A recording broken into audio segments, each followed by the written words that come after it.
Bulaga! Bulaga pala. Kanina lang pala kayo dyan, ha? Nay! Baby. Where is your diaper, love? Oh, what? Where is your diaper? Ala! What are you doing to my plant? Okay, let's go out. Come on, let's go. Oh, come on. Let's go, come on. Hi mga loves! Anyway, so gusto ko nang maglagay ng Christmas tree dito sa ating living room. Come on, let's go! Kasi po, guys, keep on watching sa ating mga vlog. Kasi po, si Tami, meron siyang investment. Matagal na yung investment niya. So, nag-decision siya para naman daw maggalaw. Hindi naman si Tami gastador sa, gastador si Tami. Pero, meron akong sasabihin po sa inyo. So, ang sabi ni Mr. is dahil na-announce ko na ito sa ating Facebook. Meron akong giveaway sa Facebook. Okay?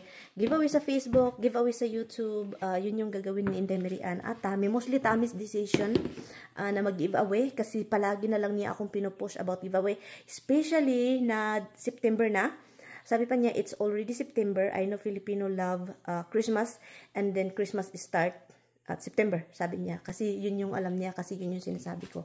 So, sabi pa niya, I will take money from my investment, yung mga investment niya na matagal na mga labs na hindi ginagalaw. So, kukuha siya ng 4,000 pesos a month. And 1,000 each, 4 na tao, 2 sa Facebook, 2 sa YouTube. So, yun yung sabi niya sa akin. So, kailangan ko siyang sundin. Kasi kapag hindi ko sundin, sabi pa niya, the people should be like engaging, talagang nanonood kasi meron tayong for example, meron akong vlog today, and then the next day, lilito na ako. Ito si Tami, pinahirapan talaga ako ni Tami Malis.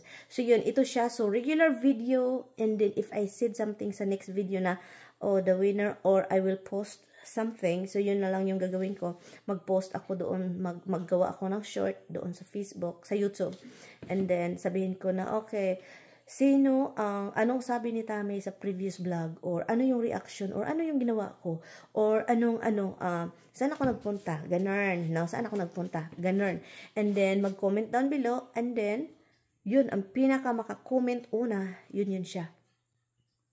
Kung sino yung unang maka-comment, kasi may yan first commenter, second commenter, gano'n. First come, first serve po ito mga loves. Kung sino yung unang naka-comment, ang tama, ang answer, siya po yung nananalo. Yes, siya po yung nanalo.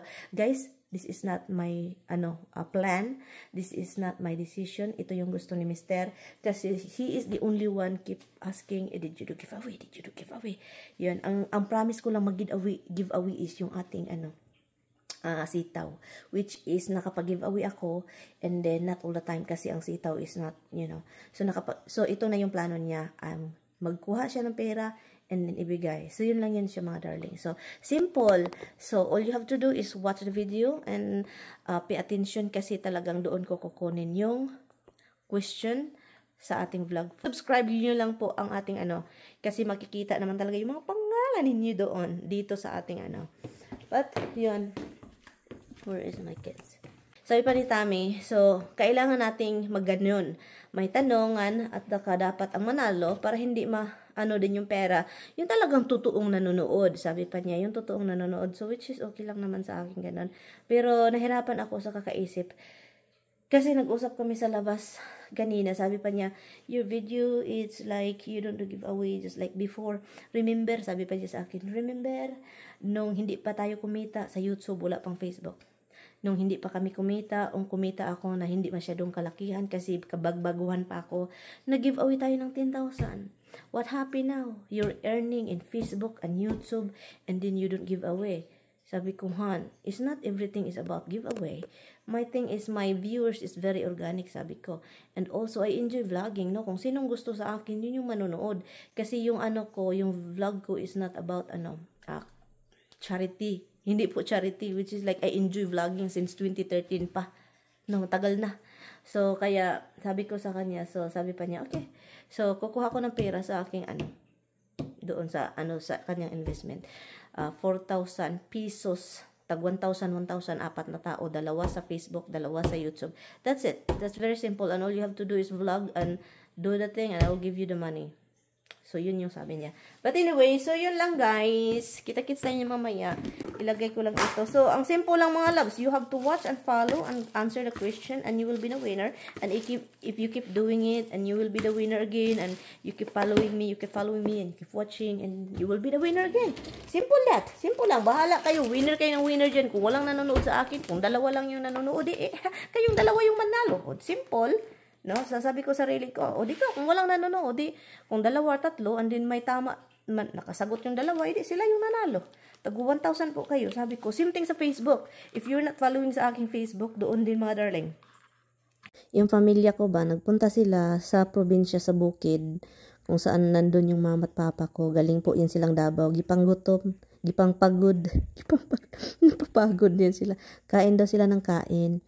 So, ito po yung pamilya na hindi perfecto. Ang gulo-gulo. So, yun. At yun si Alona, may dala ng kanin. Gutom yun sila. At mahirap din magkaroon ng isang kapatid na may sayad. Diba? Yun siya. Mahilig yun siya magpa-abnoy-abnoy. At ito naman pamangkin ko, kahit yung tita nila is nasa Amerika, bantay-bantay ko. Kasi wala pong nagbantay sa ila. So, kaya ngayon nagbantay ako, sabi ko, yung aso pakainin ninyo. So, kung sino yung magpakain ng aso, bigyan ko ng pang-resist.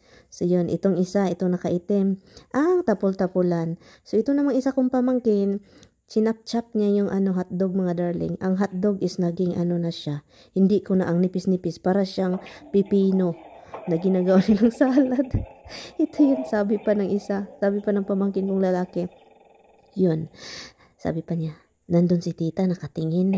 O, diba? Kasi bantay-bantay ko sila mga loves. Inutusan kong pakainin yung aso. Bahala sila, magutom sila. Basta kayong aso, hindi lang magutom. So, itong dalawang pamangkin ko, yung babaeng nag-chop-chop sa hotdog. No, nag-chop-chop sa hotdog. Sila yung nagpakain. Pero itong isa, sobrang katapulan. So, yun. Si Liam lang o si Zian lang yung nagpakain ng aso. Kasi importante talaga sa akin makakain. Bahala yung aso, hindi ko kilala. Basta kayo makakain. Tingnan nyo yung aso. Gutom na gutom guys. Iniwan nilang hindi kumakain. Yung mama ko, yung mga kapatid ko, iniwan yung mga bata. Buti na lang itong mga dalaginding na to, marunong magsaing, no? Or marunong ng kayo, ng kahoy doon sa labas. Pero talaga ang hotdog mga loves, naawa talaga ako sa hotdog. Chinap-chap ni Liam. Iwan ko na lang nitong mga batang ito. Alam nyo ba mga loves, nung papunta pa lang ako dito sa Amerika, nung time na 2007, grabe yung ko, diba? Alam ko na napapunta na ako dito, and then 2008, yun na talaga yung flight ko.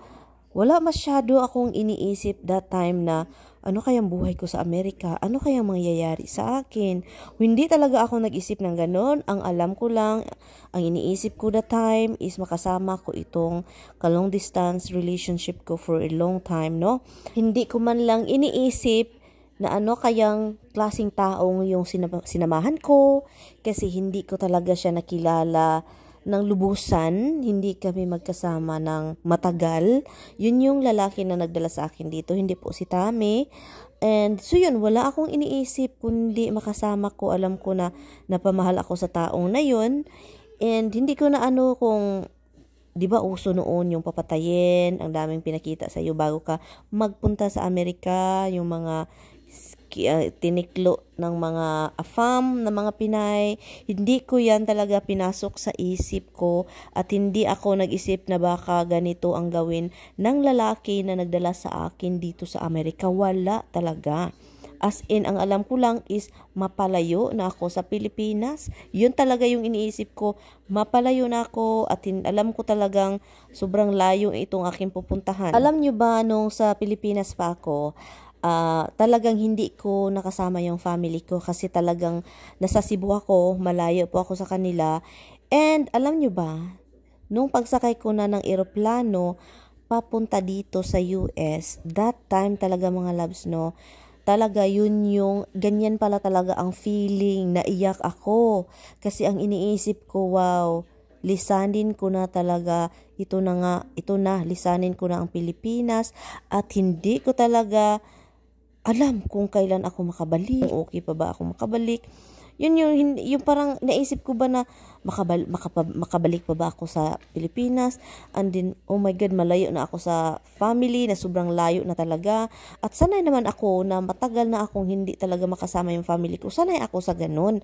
Pero yung feeling na American, yun, alam natin ang Amerika is sobrang layo at ilang oras magbiyahe. At i-share ko din yun sa inyo mga loves, yung paglipad namin galing Pilipinas papunta dito. Alam nyo ba na ang saya-saya naming dalawa? Yun yung talagang hindi ko maisip bakit nagkaganon. Kasi talagang ang saya namin, okay?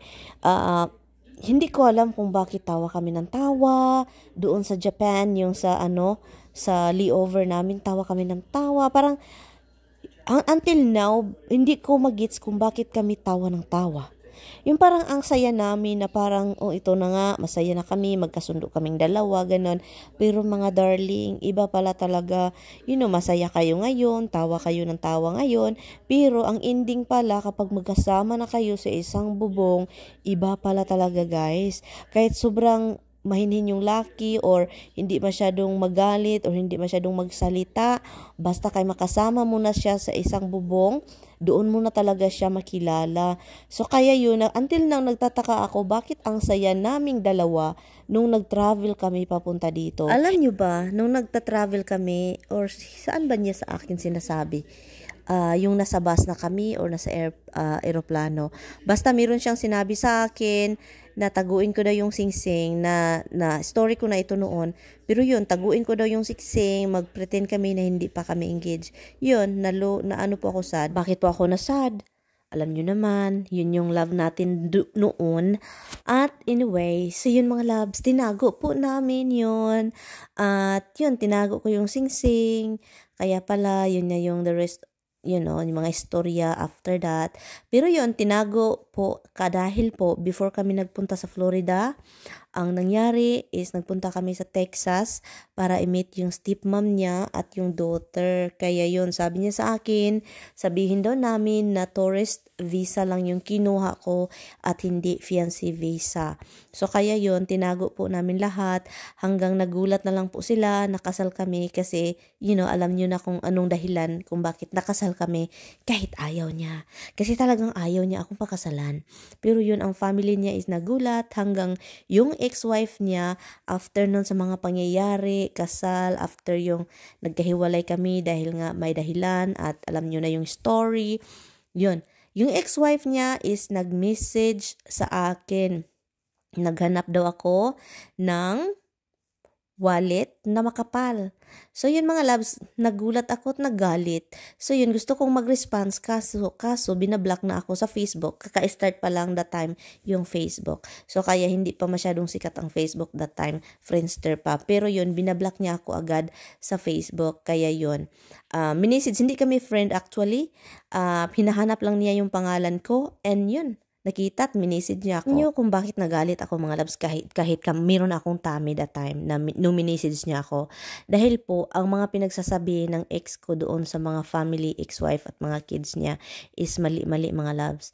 Hindi niya sinabi na siya yung nagloko, siya yung naghanap.